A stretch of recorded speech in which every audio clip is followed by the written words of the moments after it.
ርዕሴ ምንድነው? በስተርጅና የሚሆን ነገር አለ። ዛሬ ማውራው ስለ አብርሃም አይደለም፣ ስለ ሳራ ነው ማውራው። ብዙ ጊዜ ስለ ሳራ እናወራም፣ ስለ ሳራ አይወራም፣ ስለ ሳራ አይሰበክም። አብርሃምና ሳራ ይባላል፣ ግን ስለ ሳራ ብዙ አይወራምና ዛሬ ስለ ሳራ አወራለሁ። እግዚአብሔር ዛሬ በስተርጅና የሚሆን ነገር በህይወታችን ጠቆም ያደርገናል። መንፈሳዊ እርጅና ውስጥ ያላችሁ፣ በእድሜም እርጅና ውስጥ ያላችሁ የእግዚአብሔርን ቃል ሰምቼ ረጅም ዘመን ነው ከሰማሁ። እግዚአብሔር ቃል ከገባልኝ ይህን ያህል ዓመት ሆኖኛል። በእግዚአብሔር ቤት ውስጥ ቁጭ ብዬ የእግዚአብሔርን የተስፋ ቃል ስጠብቅ አረጀው ለሚል ሁሉ መልእክት አለኝ ዛሬ። በስተርጅና እግዚአብሔር መልስ ይዞ ይመጣል። ኢየሱስ ጌታ ነው። በጣም በሚገርማችሁ ሁኔታ በጣም ያረጀን ሰው ስጦታ ይዛችሁለት ብትመጡ ምንም የሚል አይመስላችሁም አይደል? በጣም ደስ የሚለው በስተርጅና ሰው ስጦታ ሲሰጠው በጣም ነው ደስ የሚለው። በጣም ሽማግሌ የሆኑ ሰዎች ጋር ሄዳችሁ የሆነች ነገር ጨበጥ አድርጋችሁ ብትሰጡ በጣም ነው ደስተኞች የሚሆኑት። ምን እንደሚያደርጉት ቀጥሎ ምን እንደሚሆኑ እንኳን አያውቁም።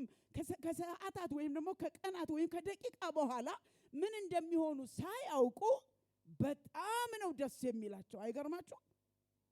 በጣም ነው የሚደሰቱትና በስተርጅና ወደ ኋላ ልሄድና መጽሐፍ ቅዱሳችሁን ዘፍጥረት መጽሐፍ ምዕራፍ 12ን ስታነቡ እግዚአብሔር መጣና አብርሃምን ከሀገር ከሰፈር ከመንደር ከምታቀው ቤት ለዛው ከአባት ቤት ምን በልልኝ እኔ ወደ ማሳይ ምድር ውጣ አለው። እኔ ነኝ መንደሩን ማሳየ፣ እኔ ነኝ መንገዱን ማሳየ፣ እኔ ምድሩን ማሳየ፣ እኔ ነኝ ሀገሩን ጠቆም ማረግህ፣ አንተ ግን ምን በልልኝ ውጣልኝ አለውና አብርሃምን እግዚአብሔር አስወጣው። ከለመደው ቤት፣ ከለመደው ከሚያቃቸው ቤተሰቦች፣ ደግሞ ከዛ በላይ በጣም የሚደንቀኝ ባዕድ አምልኮ ከሚመለክበት ቤት ምን በልልኝ ውጣ አለው እግዚአብሔር። ድጋሚ አልመጣም። በዚህ ሰዓት እንድትሰሙኝ እፈልጋለሁ። ለአንዳንዶች ዛሬ እግዚአብሔር ከነገራችሁ በኋላ ድጋሚ ላይመጣ ይችላል። ድጋሚ አልመጣም። እግዚአብሔር ውጣ ሊለው ድጋሚ ወደ አብርሃም ህይወት አልመጣም። አንድ ቀን መጣና ግን እግዚአብሔር አብርሃምን ምን አለው? ውጣ አለው። ወዴት እንዳትል እኔ ወደማሳይ። ስለዚህ እግዚአብሔር አብርሃምን አስወጣው፣ ወጣ፣ ሄደ። ይህ ምዕራፍ 12 ላይ ነው። ምዕራፍ 13 ጋር ስትደርሱ ደግሞ አብርሃምን ከሎጥ ለየው። አሁን አብርሃም ከሎጥ ጋር መሄድ አትችልም። በቃ አሁን እዚህ ጋር አንተን ከእንደዚህ እለያለሁ አለን። አብርሃምና ሎጥን ለያቸው። አሁን አብርሃም እግዚአብሔር ወዳለው እየሄደ ነው። እግዚአብሔር ወዳላችሁ ስትሄዱ እግዚአብሔር ብቻ ነው ህይወታችሁ ላይ የሚያገባው። ለምን አይባልም፣ እንዴት አይባልም፣ እሱስ አይባልም። እግዚአብሔር ዓላማ ይዞ ወደ ህይወታችሁ ሲመጣ ምዕራፎቻችሁ ላይ ሁሉ የሚያገባው እግዚአብሔር ብቻ ይሆናል። እና ምዕራፍ 12 ላይ ውጣ የተባለ አብርሃም ሲወጣ ሎጥን ይዞት ነበርና የወጣው። አሁን እዛ ጋር ምዕራፍ 13 ላይ አይቻልም አለና እግዚአብሔር መጣና አብርሃምና ሎጥን ምን አላቸው? ለያቸው። ምዕራፍ 14 ላይ የሎጥ ልጅ ሲማረክ አብርሃም ሊያድነው ወይም ደግሞ ምርኮ ሊያስመልስለት ወደ ሎጥ ሰፈር እንደሄደ የእግዚአብሔር ቃል ይነግረናል። እና እግዚአብሔር ከማጋ ነው? ከአብርሃም ጋር ወክ ያረገ ነው፣ እየሄደ ነው። ምክንያቱም እግዚአብሔር አብርሃምን የማድረስ ፕሮግራም ይዞ ነው ያስወጣው። ያስወጣችሁ እግዚአብሔር የማድረስ ፕሮግራም ይዞ ነው። እግዚአብሔር አስወጥቶ መንገድ ላይ የመጣል ፕሮግራም በህይወታችሁ ላይ የለም። የእናንተን አላውቅም፣ እኔ ህይወት ላይ ግን አስወጥቶ እግዚአብሔር መንገድ ላይ የመጣል ፕሮግራም እንደሌለው ገብቶኛል። ስለዚህ እግዚአብሔር ውጡ ያላችሁ ፕሮግራሙን እስክትጨርሱ ድረስ አብሯችሁ ሊቀጥል ነው። ስሙ የተመሰገነ ይሁን። ክብር ለማ ይሁን?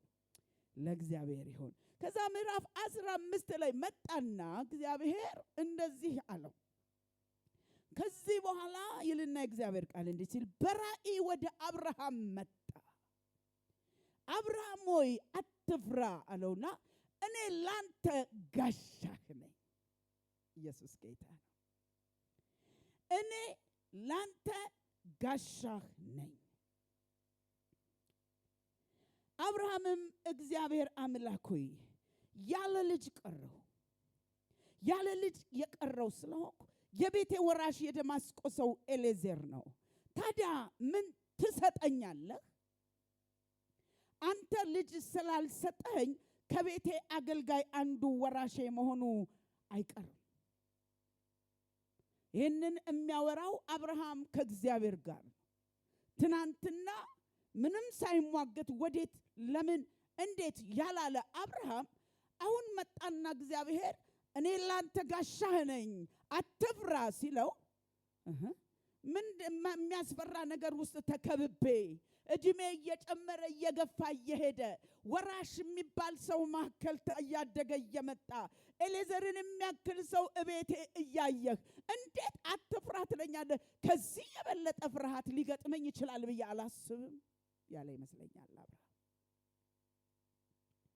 ከዛ እንደዚህ ይላል እግዚአብሔር ቃል ደግሞ በዚህ ጊዜ እግዚአብሔር ቃል መጣለት እንዲህ ሲልና ይህ ሰው ወራሽህ አይሆንም።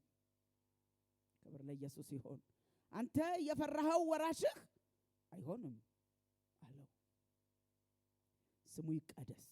የእግዚአብሔር ስም የተመሰገነ ይሁን። አንተ የፈራኸው አንተን ምን አይልህም? አይወርስህም። እኔም የምነግርህን ብቻ ስማ ያለ ይመስል እግዚአብሔር ይህ ሰው ወራሽህ አይሆንም፣ ነገር ግን ከአብራክህ የሚከፈለው ልጅ እሱ ራሱ ወራሽህ ይሆናል አለው።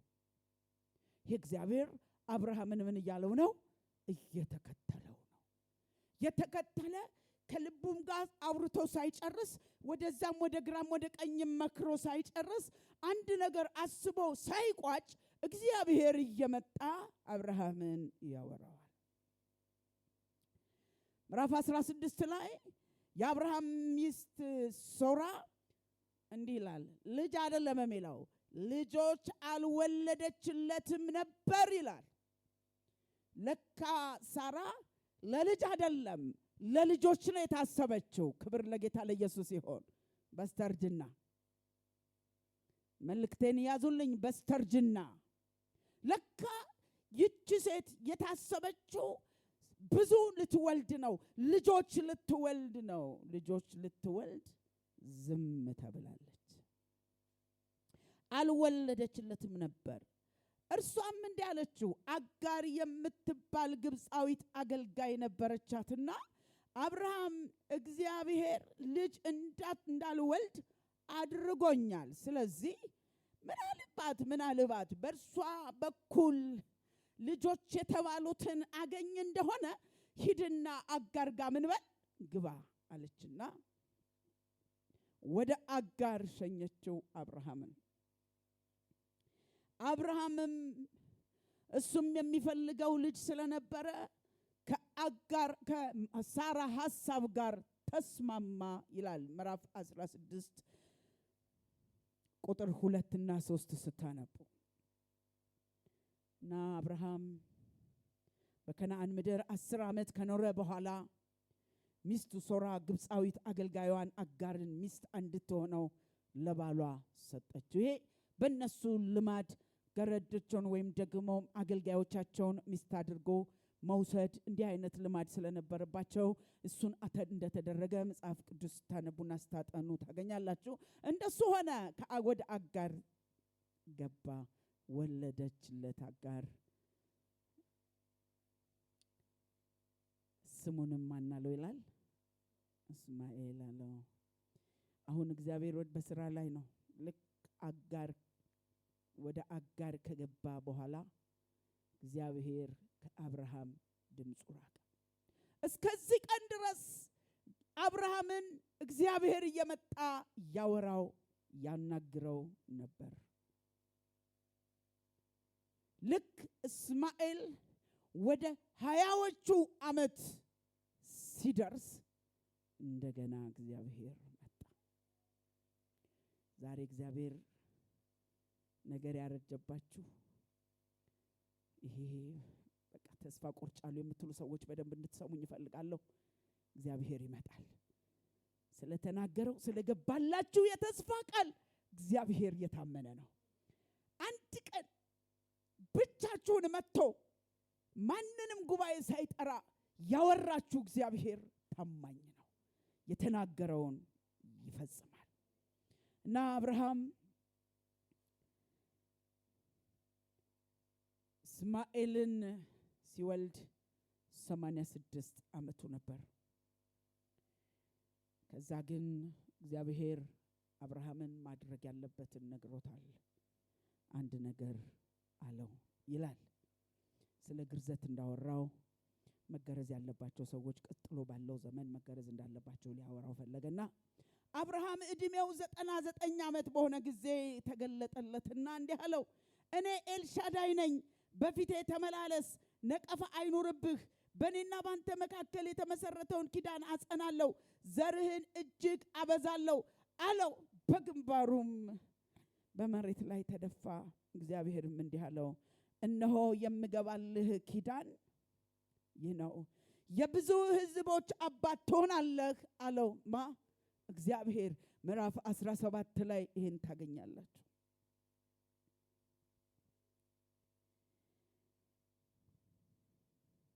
የብዙ ሕዝቦች አባት ትሆናለህ። ከእንግዲህ ወዲህ ስምህ አብርሃም መባሉ ቀርቶ አብርሃም ይባላል። አሁን ምዕራፍ 17 ላይ መጣና እግዚአብሔር ስሙን ቀየረለት። አሁን ብዙ ትባላለህ፣ አሁን በነጠላ አትጠራም ብሎት እግዚአብሔር ሄደ። ይሄ እግዚአብሔር ይገርመኛል። እኔ እግዚአብሔር እንደሚገርማችሁ ምንም የሚገርም ነገር የለም። እግዚአብሔር አንዴ እናንተ ጋር አይምጣ፣ እየተገረማችሁ እየተደነቃችሁ በህይወታችሁ የነገራችሁን ይጨርሳል። እጅ ባፍ እያስጫነ እግዚአብሔር ይጨርሳል። ኢየሱስ ጌታ፣ ክብር ለስሙ ይሁን። እና ምዕራፍ 18 ላይ ግራ የገባው ይመስላል አብርሃም። ገንገርኳችሁ ወደ 20ዎቹ ዓመት ደርሷል እስማኤል። ተስፋ የቆረጠ ይመስላል አብርሃም እና እግዚአብሔርን የሚጠብቅም አይመስለኝም።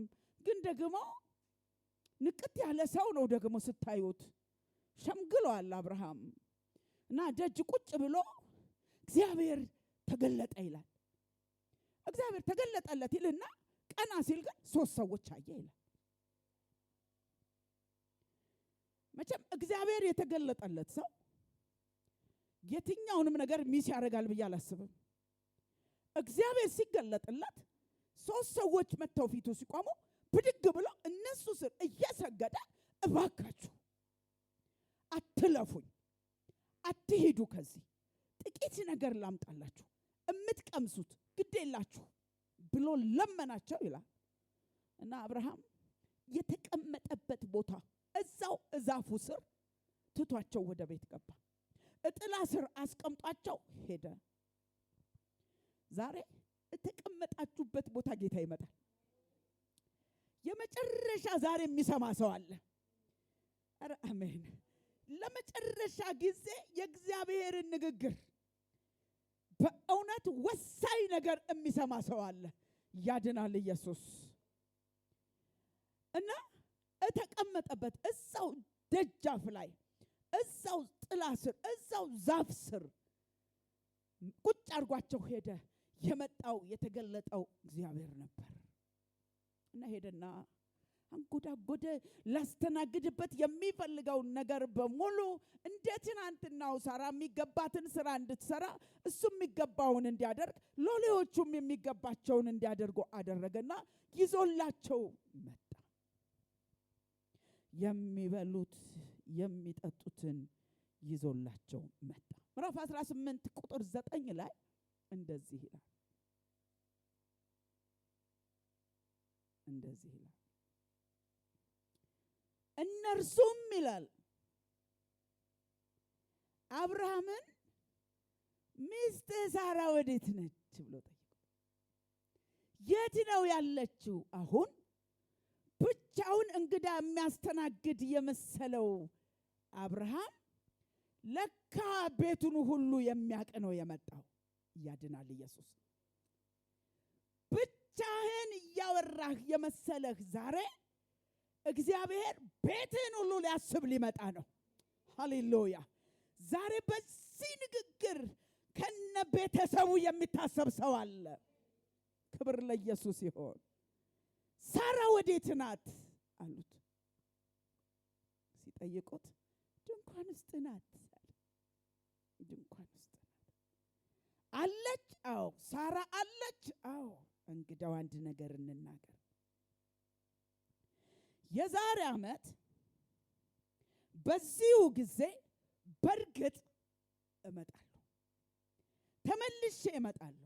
ለምን ብለው ሳይጨርሱ ሚስትህ ሶራ ወይም ሳራ ምን ታደርጋለች? ወንድ ልጅ ትወልዳለች። የሚቀጥለው ዓመት በዚሁ ሰዓት በዚሁ ቀን እመጣለሁ አለ። ክብር ለኢየሱስ ይሁን። ብዙ የእግዚአብሔርን ሶስትነትና አንድነት የምናወራበት ክፍል ይሄ ነው። ቅድም ምን ብለው ነበር? ሳራ የት ናት ብለውት ነበር። አሁን ደግሞ እመጣለሁ። ኢየሱስ ጌታ ነው። ተመልሼ እመጣለሁ። የምመጣው ግን አሁን ልናገር አይደለም፣ ልሰጥ ነው። ቀጥሎ ዓመት ሲመጣ የነገረህን ልታቅፍ ነው የሚመጣው። ኢየሱስ ጌታ ነው። ይህን ቃል ዝም ብዬ ሳነብ ለምንድን ነው እመጣለሁ ያለው? አይገርማችሁም? አለቀ ሰዓት ላይ ብዙ ሰዎች ይጨነግፋል ነገራቸው። አለቀ ብለን ልንይዘው ነው ልንጨብጠው ነው ስንል ከእጃችን ይወጣል። አሁን ግን ጀማሪው እሱ ስለሆነ ጨራሹ ደግሞ መጨረሻ ላይ ሊያሳቅፍ ይመጣል። ኢየሱስ ጌታ ነው። የተናገራችሁ የታመነ ነው። ኧረ ኢየሱስ ያድናል። ክብር ለስሙ ይሁን። እና እውነትም ሆነ።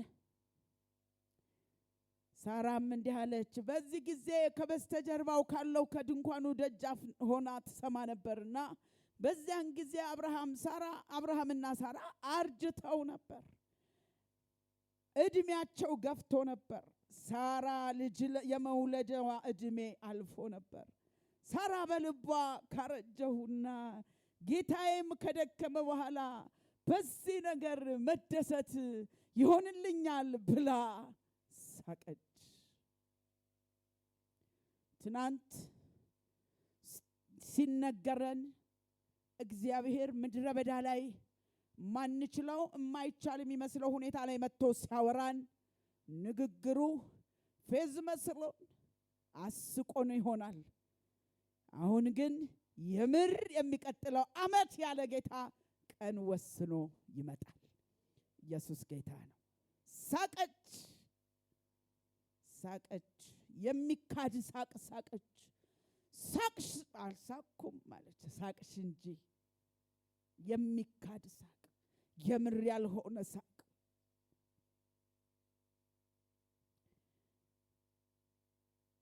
እግዚአብሔርም አብርሃምን እንዲህ አለው፣ ሳራ ካረጀው በኋላ ልጅ እንዴት አድርጌ ወልዳለሁ ስትል ለምን ሳቀች? እግዚአብሔር እንደተገባልን የተስፋ ቃል ይመጣል። ቃል በቃል እየነገረን ይመጣል። ኢየሱስ ጌታ ነው። ካረጀው በኋላ እንዴት ብዬ ልጅ ወልዳለሁ ስትል ሳቀች። እግዚአብሔር የነገረኝ ነገር እንደዚህና እንደዚህ ነው ብላችሁ ዘመን ፈጅቷል፣ ሩቅ ነው፣ ከአቅሜ በላይ ነው፣ እኔ አልችልም፣ እኔ እንደዚህ አይነት ነገር ማድረግ አልችልም የምትሉ፣ ይሄን ቢመጣ ይሄን ማድረግ አልችልም፣ ይሄን ባደርግ ይሄኛው ደግሞ እንዲህ ማድረግ አልችልም የሚል ሰው ካለ ይስማኝ። እግዚአብሔር እንደተናገረ እንደዚሁ ይመጣል። ልጅ ነው ያለ ልጅ ይሰጣል። ልጅ አለ እግዚአብሔር ልጅ ይሰጣል። ያለውን እግዚአብሔር ይሰጣል። ካፉ የወጣው ቃል የእግዚአብሔር ቃል ይፈጸማል። ምክንያቱም ቃሉ እንደዚህ ይላል ምዕራፍ 18 ቁጥር 14 ላይ ለእግዚአብሔር የሚሳነው ነገር አለን? አለ? የለም። እግዚአብሔርን የሚሳነው ነገር ምንም የለም። ይልቅስ ስማኝ፣ የዛሬ ዓመት በተባለው ጊዜ ተመልሼ እመጣለሁ፣ ሳራ ልጅ ይኖራታል። ኢየሱስ ጌታ ነው። እስከ ዛሬ ድረስ የለኝም ያላችሁትን ማንም ሊሰጣችሁ የማይችለውን ራሳችሁም ከአቅማችሁ በላይ የሆነውን ኢየሱስ ጌታ ነው። በእውነት ይኖራታል ተብሎ በቃሉ እንደተጻፈ ይኖራችኋል። የሌላችሁን ያጣችሁትን ነገር ጌታዬ በእጃችሁ ይሰጣችኋል። ምንድነው የምትፈልጉት? ምንድነው ያጣችሁት? በምን ላይ ነው ተስፋ የቆረጣችሁት? እግዚአብሔር ስማችሁ የሚጠራበትን ነገር ይሰጣችኋል።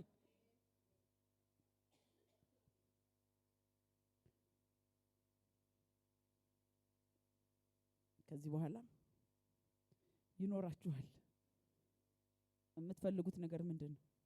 ይኖራችኋል። እግዚአብሔር ሰጣችሁ ያላችሁ ነገር ምንድነው? ይኖራችኋል። እጃችሁ ላይ ይገባል። ክብር ለጌታ ለኢየሱስ ይሁን። እና ሳራ ስለፈራች ነው እረ አልሳኩም ብላ ዋሸች። እሱ ግን ሳቅሽ እንጂ አላት። ኢየሱስ ጌታ ነው። ክብር ለስሙ ይሁን። ሃሌሉያ። እና ቀጠለ። እግዚአብሔር የጀመረውን የተናገረውን የሚያደርግ እግዚአብሔር መጣ ወደነ አብርሃም ሕይወት። ወደነ አብርሃም ሕይወት መጣ። ምዕራፍ 21 ላይ እግዚአብሔር በተናገረው መሰረት ሳራን አሰባት።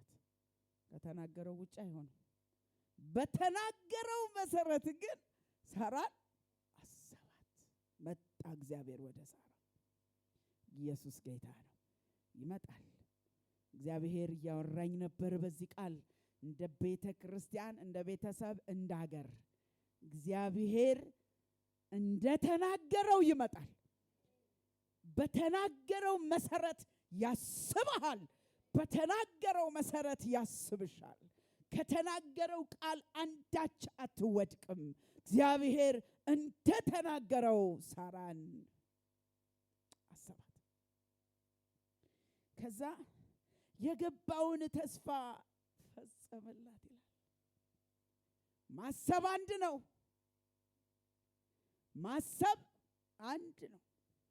ነገር ግን ያሰበላትን ምን አለው ይላል? ፈጸመው ይላል። ኢየሱስ ጌታ ነው። አንድ በህይወታችሁ የሚፈጸም ነገር ነግራችኋለሁ።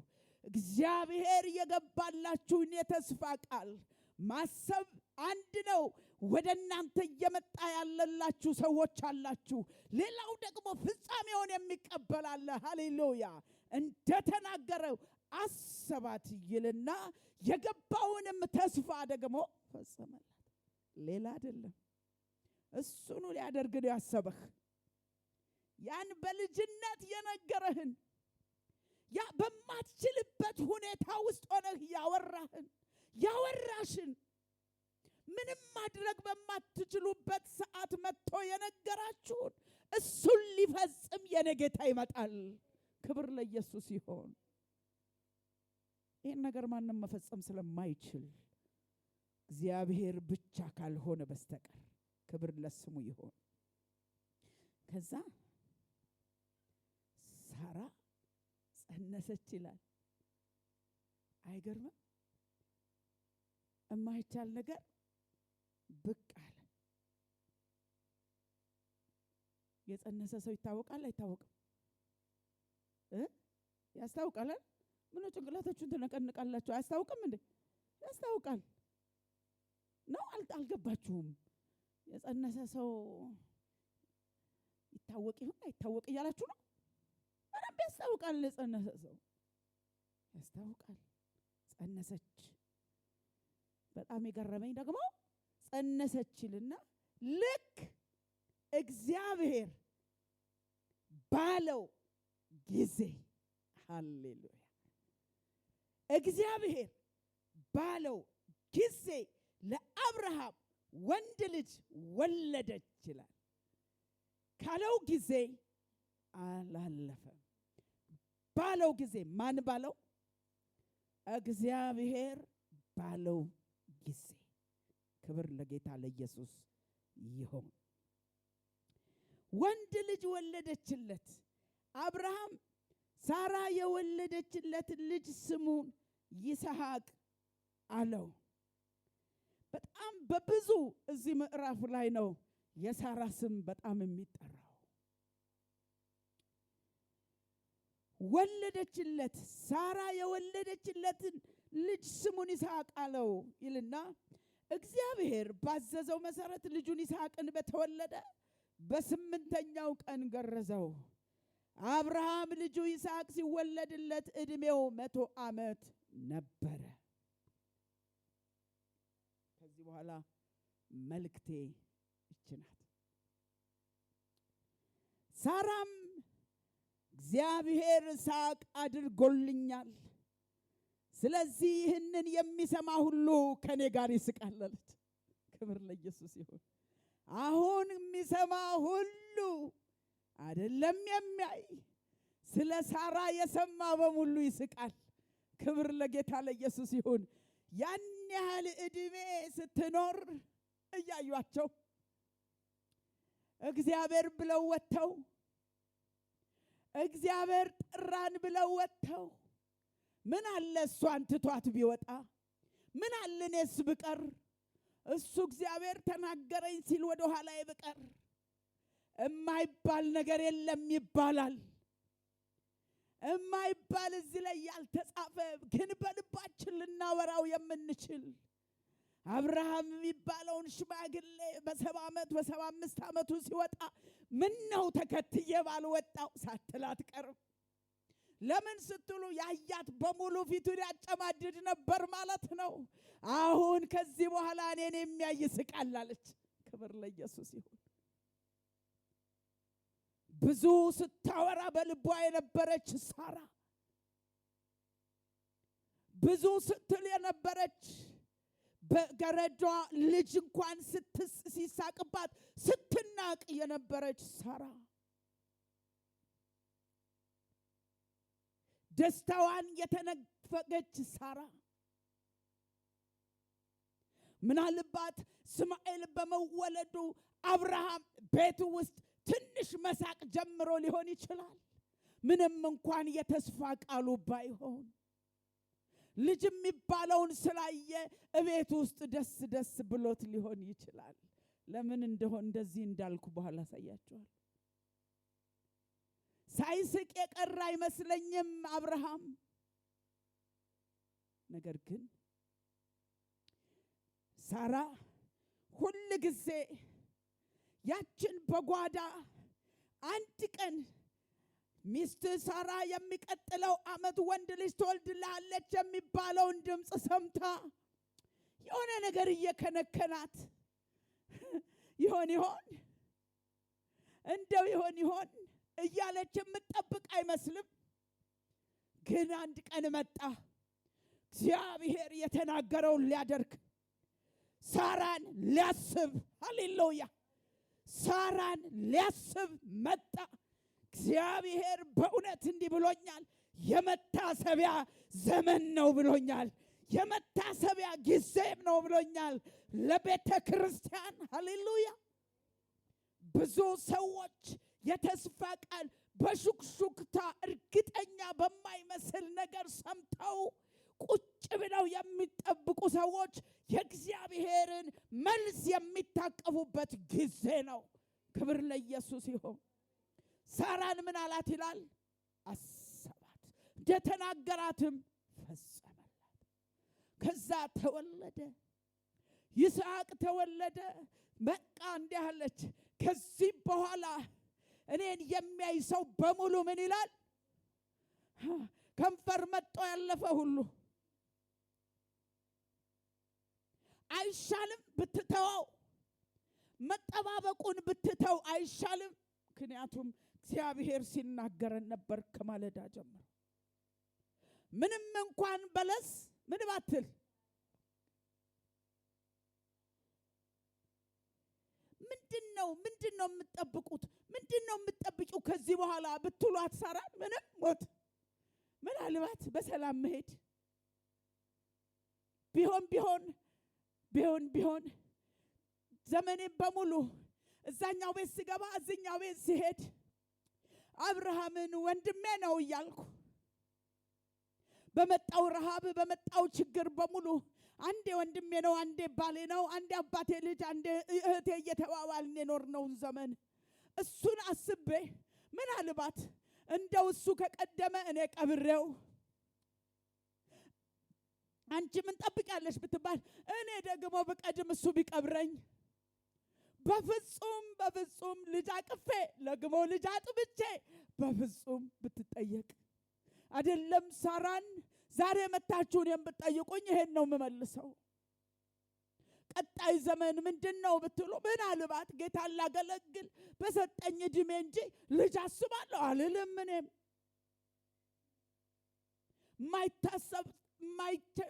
የማይከጀል ነገር ወደ እሷ ጆሮ ገብቶ እየጠበቀች የነበረች ሳራ የተናገረው አምላክ ታማኝ ስለሆነ በየትኛውም ሰዓት በጓዳ ይንገራችሁ፣ በአደባባይ ይንገራችሁ፣ በፍጹም የተናገረውን የማያጠፍ እግዚአብሔር ሳራን እንዳሰበ አንቺን ያስባል። ሳራን እንዳሰበ አንተንም ያስባል። ማሰብ ብቻ አይደለም ይፈጽማል። ክብር ለኢየሱስ ይሁን። ከዛ ሳራ እግዚአብሔር አለች ሳቅ አድርጎልኛል። ስለዚህ የሚያይ አይደለም የሚሰማ በሙሉ በኔ ምክንያት ይስቃል። እግዚአብሔር እናንተን ጎብኝቶ እኔን ጎብኝቶ ችን ቤተክርስቲያን ጎብኝቶ እግዚአብሔር ለሰው ሁሉ መሳቅ ምክንያት ያደርገናል። ኧረ አሜን። ለመሳቅ ምክንያት መሆን ቀላል እንዳይመስላችሁ። መንገዱ ከባድ ነው። ሰውን ከውስጥ ለማሳቅ፣ ሰውን እውነተኛ ሳቅ ለማሳቅ፣ እውነተኛውን ፈገግታ ለመፍጠር መንገዱ አጭር አይደለም። አልጋ ባልጋም አይደለም። ሳራ የሄደችበት መንገድ ከባድ ነው። የሄደችው መንገድ የወሰነችው ውሳኔ ከባድ ነው። ሰው ሁሉ ፊቱን አጥቁሮባት ሊሆን ይችላል። ናጋርም ማትወልድ ሳይሏት አይቀርም። እሷ ግን አውቃለች እግዚአብሔር ልጅ እንዳልወልድ አድርጎኛል ብላ አምናለች። እግዚአብሔር ነው የከለከለኝ ብላ አይኗን ከአብርሃም ላይ አንስታለች። ብዙ ሰው ገፍቷት ሊሆን ይችላል። ገረዶቿ መቆናጠር ጀምረው ሊሆን ይችላል። ግልምጫ ጠግባ ሊሆን ይችላል። ሰው ሁሉ ሲያያት አጣጥሏት ሊሆን ይችላል። ነገር ግን እግዚአብሔር እንደተናገረ ሳራን ሲያስብ የተናገራትን ሲፈጽም ግን ሳራ ጋር ሳቅ መጣ። እውነተኛ ሳቅ ኢየሱስ ያድናል። የልብ ሳቅ ይሆንላችኋል። ከውስጥ የምትስቁበት መታሰብን እግዚአብሔር ያደርግላችኋል። ክብር ለጌታ ለኢየሱስ ይሁን። ይሄ ማለት ስር ነቀል ለውጥ ህይወታችሁና ቤታችሁ ላይ ይመጣል። ክብር ለስሙ ይሁን። ከዛ እንደዚህ አለች፣ ለመሆኑ ሳራ ልጆች ታጠባለች ብሎ ለአብርሃም ማን ተናግሮት ያውቅ ነበር? ማንም ብላ ራሷ ትመልሰዋለች። ማን ተናግሮት ያውቅ ነበር ከእግዚአብሔር ውጪ? አንድ ምክር ያለ አይመስላችሁም? ዛሬ አትነሳም፣ አትነሽም፣ አይሆንላትም በፍጹም ከዚህ በኋላ ቀጣይ ዘመን እንዲና እንዲ ስታደርግ እሷን አናያትም ላለ ዛሬ እናገራለሁ በጌታ በኢየሱስ ስም ቃላቸው በእግዚአብሔር ቃል እውነት የተሻረ ይሆናል። ከህይወታችሁ ላይ የተሻረ ይሆናል። ከእግዚአብሔር ውጪ ተናግሮ የሚያደርግ ማን አለ? እግዚአብሔር የተናገረውን ያደርጋል። ኧረ ኢየሱስ ያድናል። ማንም ብሎት ማንም ገምቶት የማያውቀውን ነገር የኔ ጌታ እናንተ ቤት እናንተ ህይወት ላይ ያደርጋል። ክብር ለኢየሱስ ይሁን። ቁሙና አንዴ ልባርካችሁ። እግዚአብሔር ብቻውን ያልጠበቃችሁትን፣ ያልገመታችሁትን፣ ያላሰባችሁትን ይሆናል ብላችሁ ከመጠባበቅ ውጭ የሆናችሁበትን በማድረግ ራሱ ከአፉ የወጣውን ብቻ በማድረግ በእውነት ዓለም ሁሉ ምድር ሁሉ ሲያያችሁ ፈገግ የሚልበትን ጉብኝት ቀኛችሁን ዘርጉ። እግዚአብሔር በህይወታችሁ ላይ ዛሬ ያደርጋል። እግዚአብሔር ዛሬ በጌታ በኢየሱስ ስም ያደርጋል።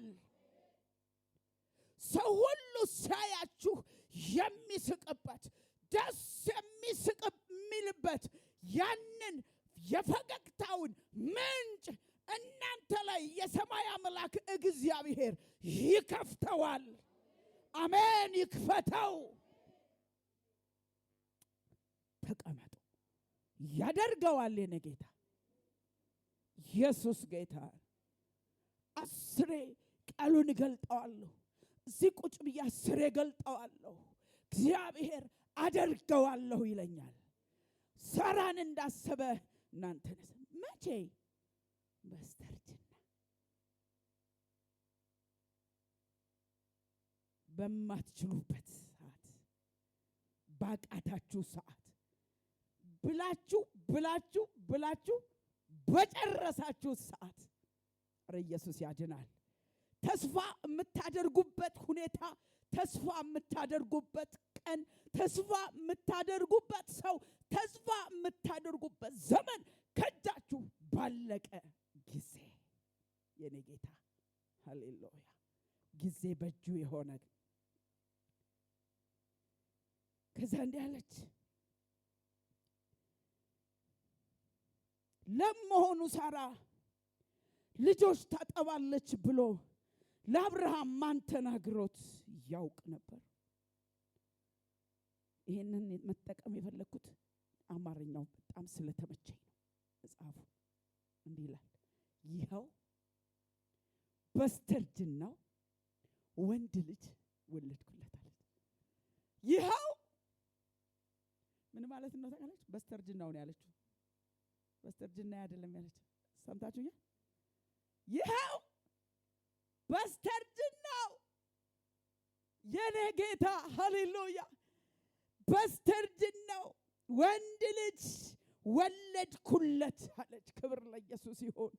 ባለቀው ሰዓት፣ በጨረሰው ሰዓት አብርሃም ጨርሶ ነበር። እግዚአብሔር መጣና አንድ ብሎ በኔ ጀመረ። ሃሌሉያ። አንተ ነህ የጨረስከው፣ የሰማይ አምላክ ግን ይጀምራል። አንቺ ጋር ነው ነገር ያለቀው፣ እግዚአብሔር ጋር ግን ዛሬ አንድ ብሎ ባንቺ ህይወት ይመጣል። ክብር ለኢየሱስ ይሁን። ይኸው የምትሉት ነገር እጃችሁ ላይ ይገባል። ማስረጃ፣ ይኸው የምትሉት ነገር በእጃችሁ ይመጣል። ይኸው ብላችሁ የምታሳዩት ጉብኝት እናንተ ቤት ይሆናል።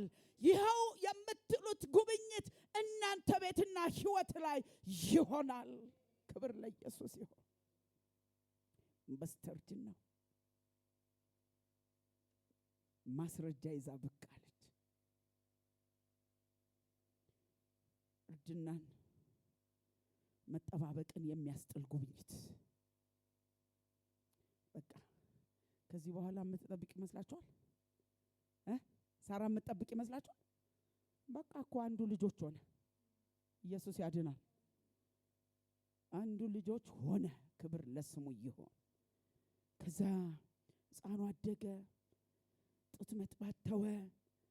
አብርሃም ይስሐቅ ጡት በጣለበት ዕለት ታላቅ ድግስ ደገሰ። በሌላ በኩል ደግሞ ግብፃዊቷ አጋር ለአብርሃም የወለደችለት እስማኤል በይስሐቅ ሲያሾፍበት ሳራ አየች። እዚህ ክፍል ላይ በጣም ነው ሳራን የምታዩት። አብርሃም እንዲህ አለች፣ አብርሃምንም ይችን ባሪያ ከነ ልጇ አባርልኝ፣ ማንም ቢሆን የዚችን ባሪያ ልጅ ከልጄ ከይስሐቅ ጋር ውርስ አይካፈልም አለች። እስማኤል ልጁ ስለሆነ ነገሩ አብርሃምን እጅግ አስጨነቀው። አብርሃም ቀድሞ ስቆ ነበር። አብርሃም ቅድም በልጁ ስለዚህ ጨነቀው። አልፈልግም፣ አልስማማም ማለት ጀመረ። ነገር ግን